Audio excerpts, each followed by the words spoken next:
언제나 필승! 네, 반갑습니다. 필승입니다. 이번엔 팔란티어 테크에 대해서 분석을 해드리고자 합니다. 일단 챗 GPT 영향으로 AI에 대한 관심도가 상당히 올라오고 있어요. 다만 제가 좀 보고 싶은 것은 AI 기업들의 실적을 좀 어느 정도 살펴봤는데, 사실 팔란티어만큼 AI 분야에서 흑자를 내고 있는 기업은 거의 전무합니다. 팔란티어는 작년 4분기에 흑자전에 성공했고요. 올해 같은 경우도 폭발적인 성장을 기록하면서 사실 현재 시가총액이 대략 한 23조 원 정도 돼요. 근데 23조 원 정도 되는 시가총액을 고평가 영역이 아니게 보일 만큼 폭발적인 성장이 올해부터 폭발적인 성장이 이루어질 가능성이 높습니다. 이미 작년 4분기 기준으로 흑자 전환에 성공을 했습니다.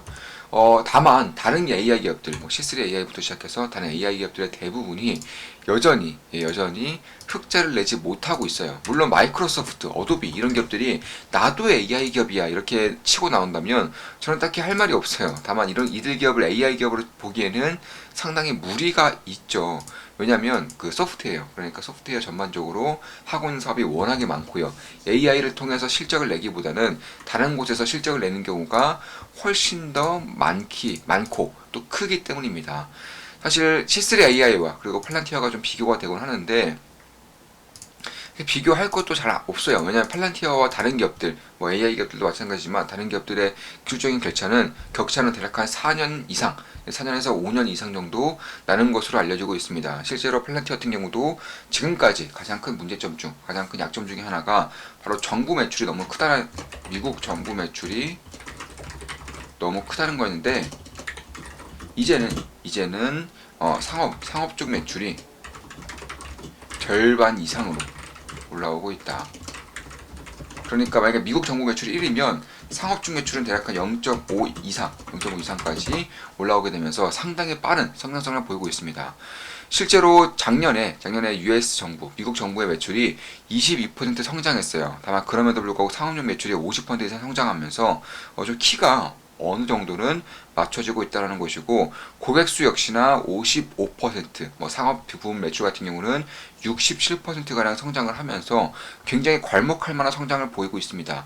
특히 작년 같은 경우는 기업에 대한 업황이라던가 혹은 경기에 대한 우려, 금리에 대한 이슈 이런 것들로 인해서 기업들의 행보가 상당히 소극적이었음에도 불구하고 67%나 고객수가 성장했다는 것은 분명히 팔란티어가 가져갈 수 있는 가장 압도적인 성장성을 보여줄 수 있는 그런 것들을 고스란히 나타내고 있다.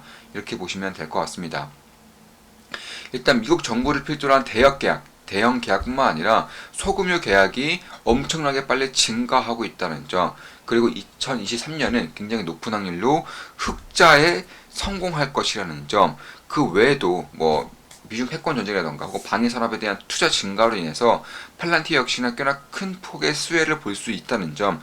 왜냐하면 미국의 육군, 해군, 공군 전부 다 팔란티어의 고객입니다. 특히 주식 보상, SBC라고 합니다. 주식 보상을 하는데 돈이 없다 보니까 이런 임직원들에게 빅테크 못지않은 그런 인재들을 끌어오기 위해선 결국에는 돈이 아니면 주식을 줄 수밖에 없었던 거예요. 플란티 입장에서는 인재를 주식과 맞바꾼 것이다 이렇게 보시면 되겠는데, 주식 보상도 2021년 대비해서 2022년도에 30% 이상 감소했습니다. 특히 올해부터는 훨씬 더 큰 폭으로 주식 보상을 감소시키겠다. 그러니까 이제는 흑자 전환에 대한 자신이 있기 때문에 돈으로 주겠다는 거예요. 주식 보상을 더 이상 하지 않겠다. 라는 것이기 때문에 사실 임직원들에게 주식이 풀리게 되면 유상증자와 다를 게 없어요. 회사에서 가지고 있던 주식들이 결국 시장에 풀리는 것이기 때문에 기존의 주주 입장에서는 상당히 안 좋은 그런 영향을 미쳤던 건 사실입니다. 다만 이런 것들이 이제는 정상화가 되면서 지금까지 이어졌던 지지부진한 하락세가 저는 거의 끝나가는 것이 아닌가 이렇게 보고 있어요. 실제로 최고가 대비해서 현재 같은 경우는 대략 한 7분의 1에서 8분의 1, 7토막, 8토막 정도 나 상황입니다. 지금의 주가에서 더 크게 하락할 룸이 있을까라는 생각이 들 정도로 사실 기업의 성장성이라던가 혹은 흑자에 대한 그런 매출의 크기, 실적의 크기 이런 것들을 감안했을 때, 특히 AI에서의 가장 앞서 있는 기업 중에 하나라는 점 봤을 때에도 저는 굉장히 매력적이라고 개인적으로 보고 있어요. 물론 제 모든 영상은 매수매도 추천 리딩 절대 아닌 거 다들 알고 계시죠? 참고하시면 되겠습니다. 저 역시나 팔란티어에 최근에 들어갔고 현재는 굉장히 아주 약간의 손실을 기록하고 있습니다. 약간 0.2% 0.3%가량의 손실을 기록하고 있어요. 따라서 제 모든 영상은 매수 매도 추천 리딩 절대 아닌 거 다 알겠죠? 참고하시면 되겠습니다. 특히 팔란티어가 지금 약점으로 일컬어져 있었던 C3AI가 장악한 에너지 산업, 그리고 비오테크놀로지가 장악한 이런 바이오 제약 이쪽에서 약점이 있었었는데 에너지 그리고 바이오 제약 이쪽으로도 진출을 하고 있습니다. 따라서 모든 산업, 정보뿐만 아니라 모든 산업에서의 그런 확장성이 이제는 좀 주목받을 필요가 있다, 이렇게 보고 있습니다. 사업의 확장성, 특히나 이제 흑자 전환에 대해서는 작년 4분기에 처음으로 흑자 전환됐어요. 처음으로 흑자 전환될 때에는 영업이익률이 10%를 넘기기가 힘듭니다. 대부분 3%에서 5% 내외로 유지가 되고 있는데 팔란티어는 영업이익률, 그러니까 매출 총이익률이 80%예요. 80%.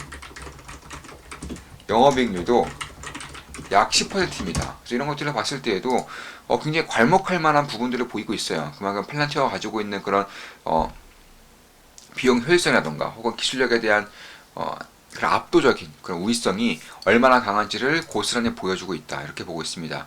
그럼 팔란티어가 하고 있는 사람은 무엇이냐? 크게 말씀드려서 고담, 파운드리, 그리고 아폴로가 있습니다.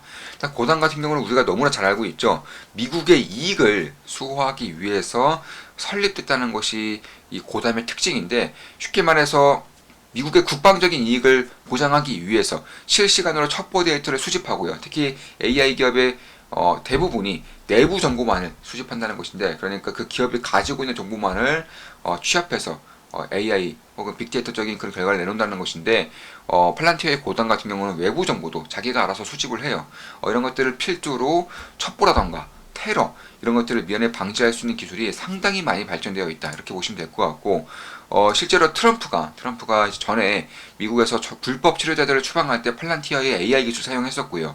특히 이제 2011년도에 이미 대략 10년도 더 된 얘기지만 빌레델을 찾아내는 데에도 팔란티어의 AI 기술이 활용됐다는 것을 알려질 정도로, 사실 이쪽에 대해서는 미국 정부와 굉장히 밀접한 관련이 있다, 이렇게 보시면 될 것 같고, 미중 패권 전쟁에 있어서 미국의 방산 매출이 방산에 대한 비중이 증가하면 증가할수록 굉장히 큰 수혜를 볼 수 있습니다. 특히 미국 진영에서도 방산에 대한 투자가 증가할수록 팔란티어를 받아들일 수 있는 확률이 높아진다는 점에서 꾸준히 지켜볼 필요가 있다는 것입니다. 두 번째로 파운드리, 이거는 대부분 데이터 수집과 가공, 우리가 흔히 알고 있는 시각화도 해주는 것이고, 빅데이터를 통해서 차후 가장 발생할 수 있는 그 리스크를 해지해 준다거나 혹은 경영을 효율화시킬 수 있는 그런 방안을 내놓는다거나, 이런 식의 상업용 AI 기술이다, 이렇게 보시면 될 것 같고, 사실 다른 빅데이터들, 다른 AI 기업들 같은 경우는 이런 데이터를 내놓을 때까지 상당히 오랜 시간이 걸려요.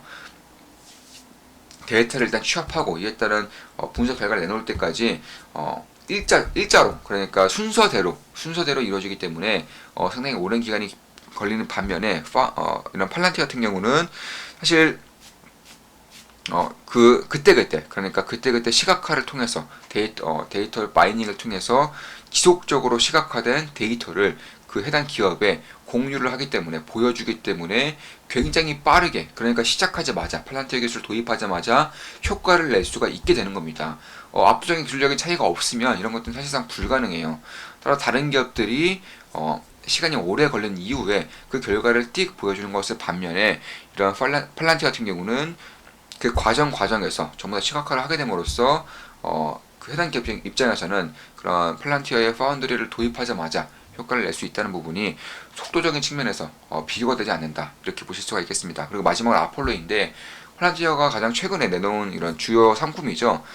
사실 최근에 이제 클라우드를 사용하지 않고서는 이제는 데이터 사업을 영위하기가 굉장히 힘들었습니다. 데이터 크기가 굉장히 크기 때문에도 그런 것이고, 각각의 기업이 데이터 센터를 유치하기에는 사실상 자금적인 부분에서, 시간적인 부분에서 상당한 압박이 있을 수밖에 없기 때문에 결국 아마존 AWS, 마이크로소프트의 엣저, 구글의 GCP라던가 알리바바, 텐센트, 네이버도 마찬가지고요. 이런 클라우드 서비스 이용할 수밖에 없게 되는 것인데, 사실 기업마다, 예를 들어서 삼성이라고 해보겠습니다. 그럼 삼성 정부의 데이터를 아마존 AWS에 맡기기에는 상당히 리스크가 있을 수밖에 없어요.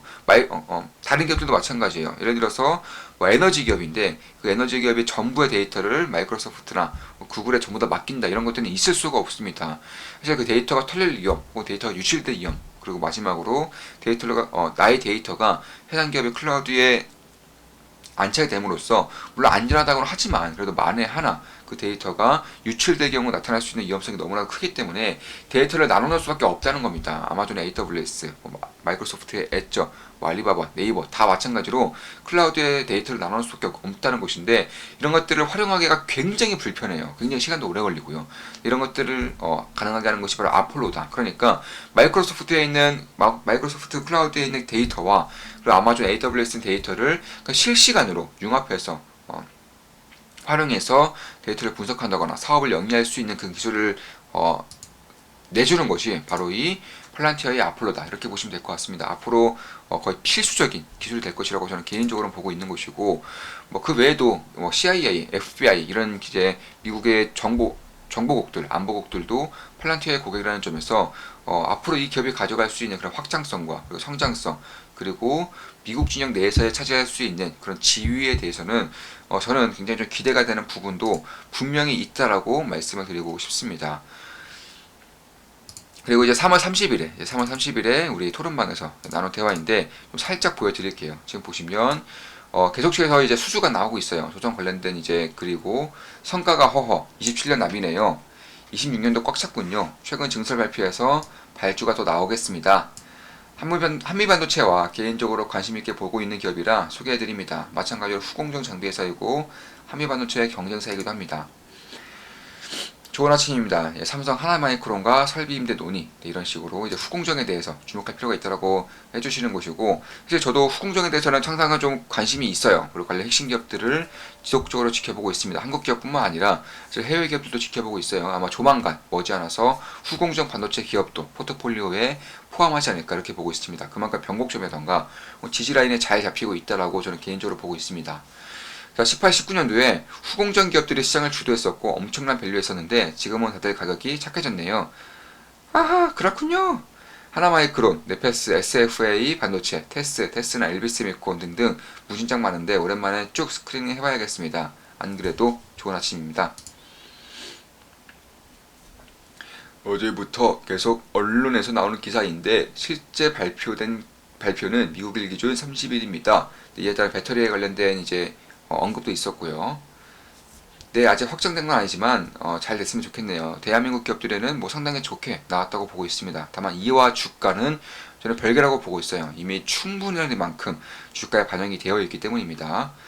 미국 내에서 불만보다 현재로선 IRA에 대한 다른 국가들의 불만이 더 커 보입니다. 아, 그렇군요. 오늘 수주를 기점으로 한국조선해양은 52척 70억 9천만 달러 연간 목표에 45% 달성했네요. 한국조선해양 같은 경우는 지금 기준으로 대략 4월 4일입니다. 오늘 4월 4일인데 4월 4일 오전 기준으로 50% 수주 목표 50%까지 채웠습니다. 어마어마한 속도라고 할 수 있는 거죠. 알리바바가 슬슬 뭔가 적극적으로 하려나 봅니다. 쪼개지는 걸로 봅니다. 국가의 이업이 안 되도록 에너지 패권을 지지했던 록펠러가 쪼개졌던 것처럼 말입니다. 네, 저도 미국의 반독점법이 떠올랐어요. 네, 국가에 철저히 굴복되면서 규제가 끝난다면 큰 변곡점이 발생할 수 있을 것이라고 생각했습니다. 역시 중국에서 공산당에 맞서면 살아남기 힘들다는 것도 2020년도에도 눈앞에서 보여줬네요. 맞습니다. 누누이 말씀드렸다시피 기업이 필요 이상으로 거대해지는 것을 정부가 환영할 수는 없을 것입니다. 이는 미국 등 다른 국가들도 마찬가지입니다. 동의합니다. 전 그래서 대부분의 투자자가 상상하는 빅테크가 모든 걸 지배하는 그림에 동의하지 않습니다. 네, 이런 식으로 이제 관련되어서 이제 자신의 긴 의견도 좀 말씀을 주셨고요. 네, 가끔 말씀드리는 CBDC도 연관되는 내용입니다. 에너지의 무제한 초저 비용 공급 또한 필수적입니다. 좋은 의견입니다. 단 오랜 시간이 걸릴 거라는 점은 염두에 두어야겠죠. 이런 챗 GPT에 대한 의견도 나눴습니다. 이런 식으로 매일같이 이런 대화 혹은 양질의 대화 혹은 투자에 관련된 그런 토론들이 이루어지고 있고 사실 제가 꾸준히 말씀드리는 것이지만 우리 조우마 기분덕이 그리고 필승사단 토론방은 대한민국에서 단언컨대 가장 뛰어난 그런 투자 스타지 중에 하나라고 저는 개인적으로 보고 있습니다. 자, 이것으로 방송 마치겠습니다. 지금까지 필승이었습니다. 좋은 모습, 좋은 기업 분석으로 찾아뵙겠습니다. 팔란티어에 대한 분석이었고 특히 사업의 확장성과 성장 잠재력에 대해서 분석해드렸습니다. 필승 구독, 알림 설정, 좋아요는 돈이 됩니다. 필! 승!